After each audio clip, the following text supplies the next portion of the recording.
El día de ayer se registró en los tribunales de justicia una audiencia que debe haber llamado nuestra atención. La Fiscalía ha solicitado que los beneficios de Jorge Barata sean revocados. Jorge Barata ha recibido beneficios de no procesamiento derivados del acuerdo de colaboración eficaz firmado entre Odebrecht y el Estado, autorizado por las autoridades judiciales en todos los casos originados en las revelaciones de diciembre del 17, cuando Odebrecht firmó el primer acuerdo con las autoridades norteamericanas, acuerdo que fue extendido a Suiza, al propio Brasil y luego también a esta negociación desarrollada en el Perú. La razón de la audiencia: Jorge Barata no ha asistido a las citaciones que se le han hecho para presentarse ante las autoridades peruanas en el marco del juicio que se sigue contra Ollanta Humala, Nadine Heredia y su entorno. Esa no asistencia de Jorge Barata al juicio está relacionada con un incidente que se registró en octubre del año 23.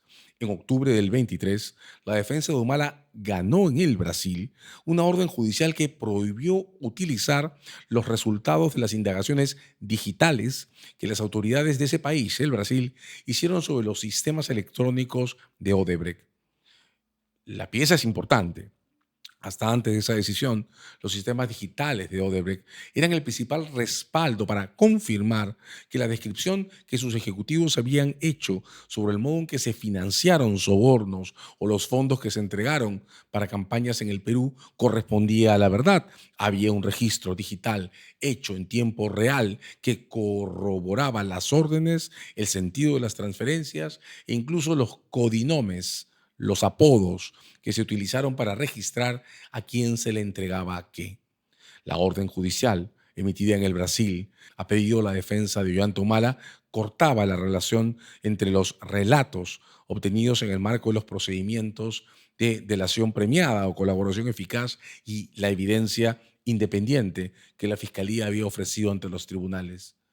A partir de esa decisión, Jorge Barata decidió o asumió que podía no declarar ante los tribunales peruanos en el juicio contra Ollanta Humala y Nadine Heredia.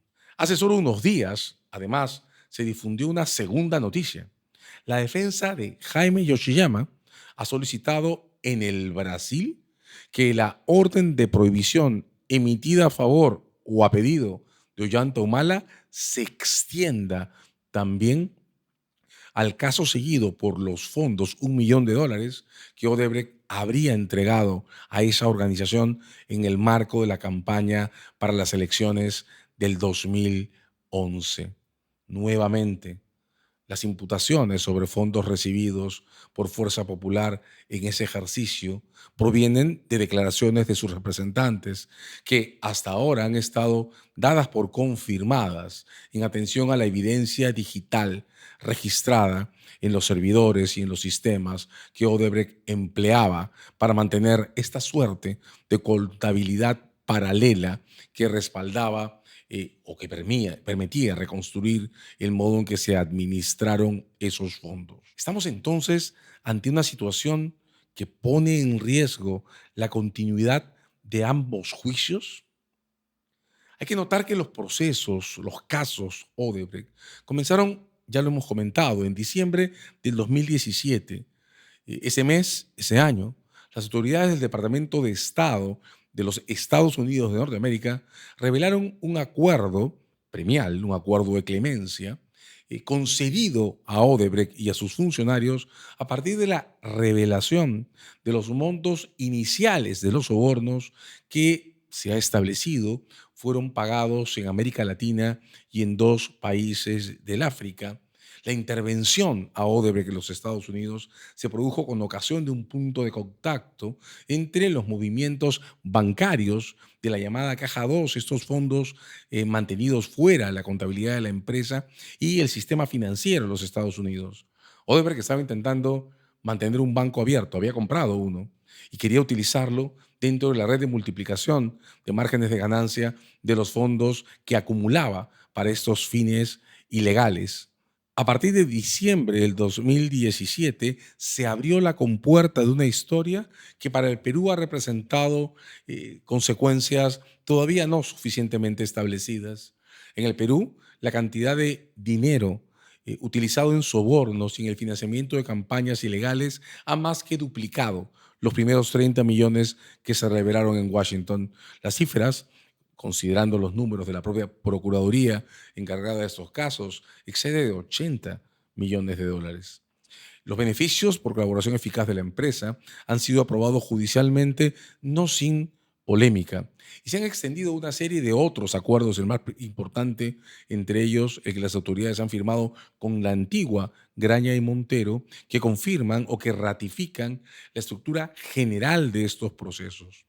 Pero la Fiscalía, puesta ante los hechos, decidió organizar sus procesos a dos velocidades distintas, en dos grupos diferentes. Los casos de sobornos, el más importante de ellos, el caso de Alejandro Toledo, que está ahora en juicio. El segundo, en orden de llegada, el caso contra la exalcaldesa Susana Villarán, a la espera de fecha para el inicio de las audiencias. Y del otro lado, los casos sobre campañas, entre los que destaca, sin duda alguna, los casos contra Ollanta Humala y Keiko Fujimori. Dividida la historia en dos capítulos separados, con dos estructuras narrativas distintas, la atención pública ha prestado diferente interés al desarrollo de unas y de otras. Los casos sobre sobornos se entienden prácticamente como asuntos en los que nada más hay que discutir. Susana Villarán ha reconocido haber recibido sobornos no solo de Odebrecht, sino también de OAS. Alejandro Toledo sostuvo una lucha que podríamos llamar tenaz por lograr lo imposible, no ser extraditado de los Estados Unidos, no ser encarcelado en el Perú. Alan García Pérez tomó una decisión dramática, su suicidio, que ha hecho perder casi de vista las secuelas del caso sobre el metro de Lima, caso en el que también hay sobornos revelados desde las primeras listas de las confesiones de Odebrecht en los Estados Unidos. Pero ha pasado tiempo, diciembre del 17 hasta ahora, febrero del 24, más de 6 años. Los resultados para las autoridades peruanas no son desdeñables. La Procuraduría encargada de estos casos ha logrado un margen de recuperación de fondos, de compromisos de pago de reparaciones y de afectaciones patrimoniales sumamente importante, más alto incluso que el que se alcanzó en tiempos de la transición a principios de este siglo. De otro lado, los juicios no han tenido tal vez visibilidad suficiente, quizá porque los más importantes, el de Fuerza Popular, el que se sigue contra Ollanta Humala y Nadine Heredia, se han aplazado tanto o se han sobrecargado tanto de diligencias, testimonios y documentos por revisar que hemos ido perdiendo poco a poco de la vista de las primeras páginas de atención pública la saga de los procesos. El juicio contra Ollanta Humala y Nadine Heredia está ahora en marcha. La cuestión a resolver en él será cuánto le afectará que Jorge Barata no haya declarado, cuánto puede afectarle que los resultados de las indagaciones digitales registradas originalmente en el Brasil hayan sido invalidados por el Tribunal Supremo. El juicio contra Fuerza Popular y sus principales representantes, miembros del entorno de Keiko Fujimori, comenzará en julio de este año con esos dos puntos en contra ya establecidos. Los beneficios de Jorge Barata y la posibilidad de que declare también en ese proceso está hoy mismo en riesgo. La justicia no ha terminado de desarrollar en todo su alcance el modo en que tratará las prohibiciones impuestas por las autoridades del Brasil al uso de la evidencia digital originalmente diseñada, originalmente considerada como la principal fuente para probar las narraciones sobre fondos ilegales en campaña. Es posible que, como sospechamos todos, los principales casos sobre sobornos, Villarán, Toledo, tengan ya un destino irremediable. Pero la Fiscalía ha apostado mucho, muchísimo, por amarrar su propia legitimidad en este proceso de los casos sobre lavado de activos que enfrentan estos desafíos. No hay que olvidar que los procesos en el Brasil quedaron fuerte afectados en noviembre del 18, cuando el juez Sergio Moro, un emblema de los primeros momentos de la lucha anticorrupción en el Brasil, decidió convertirse en ministro de Estado del gobierno de Jair Bolsonaro, gobierno que se estableció en unas elecciones a las que Lula da Silva no pudo acercarse, precisamente porque Sergio Moro había promovido y generado su condena por corrupción. En febrero del 21, la Fuerza Especial de la Policía, que desarrollaba estas investigaciones de la mano con la Fiscalía, fue desactivada en el Brasil. Y en marzo del mismo año, el 21, las condenas contra Lula da Silva, hoy presidente, fueron anuladas. Para octubre del 22, los principales observadores de este proceso, el mega proceso derivado de los casos Odebrecht, han notado que la nueva expresión corporativa de Odebrecht tiene ya en cartera litigios judiciales y arbitrales por cerca de 4 veces, lo repito, 4 veces el volumen total de montos comprometidos en reparaciones y multas, considerando solo República Dominicana y el Perú. En el Perú, además, la cifra es peor que esa. Son 190 millones de dólares comprometidos en pagos contra 1.200 demandados por la nueva Odebrecht con ocasión a un solo caso, el gasoducto del Sur.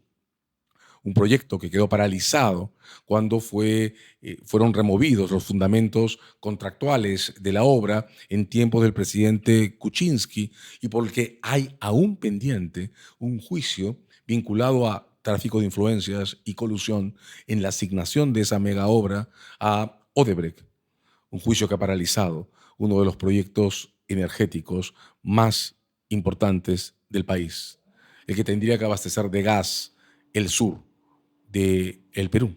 Lavado de activos, 2 juicios en marcha y una serie de temas que están en discusión.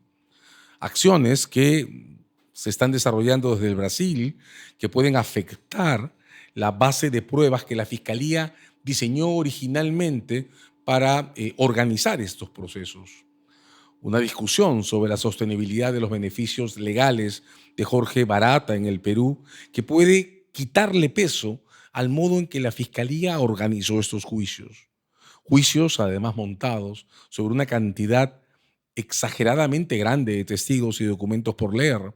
Por tanto, de nuevo, sobre una matriz de tiempo que puede no corresponder a lo ideal para organizar procesos que están llamados a tener incidencia sobre el modo en que organizamos nuestra percepción sobre lo justo.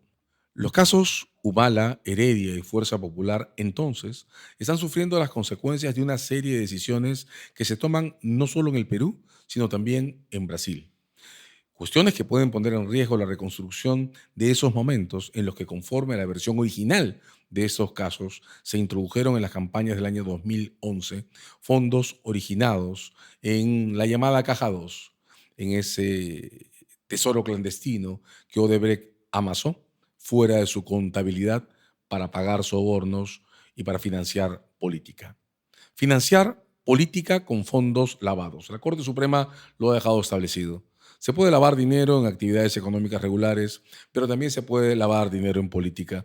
No es ahí donde está la objeción principal.